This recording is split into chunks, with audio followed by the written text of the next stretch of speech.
अलीराजपुर की जोबट विधानसभा सीट पर कांग्रेस द्वारा महेश पटेल को अधिकृत प्रत्याशी के रूप में चुनाव मैदान में उतारने के बाद अब कांग्रेस में बगावत के सुर उठाना शुरू हो गए। इस सीट से टिकट के अहम दावेदार माने जा रहे दीपक भूरिया ने पार्टी से बगावत करते हुए निर्दलीय चुनाव लड़ने का ऐलान कर दिया है। दीपक भूरिया ने कहा कि दिवंगत विधायक कलावती भूरिया के सम्मान में वे ये उपचुनाव निर्दलीय प्रत्याशी के रूप में लड़ेंगे। उन्होंने कहा कि मेरे साथ कार्यकर्ताओं का समर्थन भी है और सभी ये चाहते हैं कि हम कलावती भूरिया के सम्मान में जोबट विधानसभा का उपचुनाव लड़ें। दीपक भूरिया ने कांग्रेस पार्टी से दबाव आने पर पार्टी छोड़ने पर भी विचार किया जा सकता है।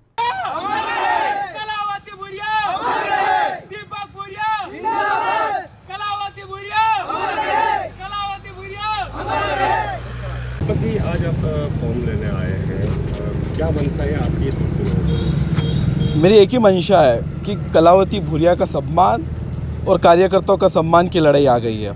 जिस तरह आपने देखा है कि झव्वा छोड़ के कलावती भूरिया को जोबट भेजा गया है और जोबट में उनको विपरीत परिस्थिति में कार्यकर्ताओं ने इतनी ताकत से जोर से उनको 1800 से 2000 वोटों से जिताया है। एक वो सम्मान की बात आती है। दूसरी, जिस टाइम पे कलावती भूरिया आज की तारीख में कलावती भूरिया का जब निधन हुआ था, निधन होने के बाद उनका शव यहाँ लाना चाहिए था जोबट में, वो शव नहीं लाया। ऊपर से जब पार्टी के तरफ से उनको राज सम्मान मिलना था, उनका निधन होने पर उनकी डेड बॉडी पर ऊपर एक कांग्रेस पार्टी का झंडा रखना था, पर वो पार्टी का झंडा नहीं रखा गया, वहाँ अपमान किया गया। बात आती है कांग्रेस पार्टी ने, आज कांग्रेस पार्टी को ज़रूरत थी कलावती भूरिया की, सबसे बड़ी बात यह है। और आज कार्यकर्ताओं के सम्मान नहीं मिला, कार्यकर्ता इतने परेशान हैं, आज उनके झलके से आंखों से आंसू टपक रहे हैं कि सिर्फ कलावती भूरिया के सम्मान में। वो सम्मान की लड़ाई आज मैं लड़ने के लिए इंडिपेंडेंट इलेक्शन लड़ रहा हूँ और पूरे दमखम से लड़ूंगा। और दूसरी बात आती है, कांग्रेस पार्टी ने मेरी मैच्योर पर सवाल उठाए हैं। मैं उनको बोलना चाहता हूँ कि मेरी यही चुनौती आप स्वीकार कीजिए और यही इसका ही जवाब मेरे कार्यकर्ता देंगे। और मैंने एक ही चीज़ देखी यहाँ, सच्चाई की हार और पैसों की जीत हुई है यहाँ। और अब बात आती है कलावती भूरिया के सम्मान और कार्यकर्ता के सम्मान के लिए मैं लड़ूंगा।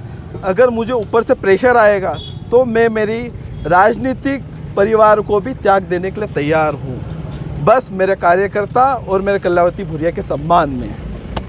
वहीं प्रदेश भाजपा प्रवक्ता उमेश शर्मा ने कांग्रेस पर निशाना साधते हुए कहा कि कांग्रेस के लिए ये चुनाव भारतीय जनता पार्टी के जीतने से ज़्यादा कांग्रेस पार्टी नेताओं के भविष्य का है। उन्होंने कहा कि आखिर कब तक कांग्रेस भूरिया परिवार का एक छत्र राज रहेगा।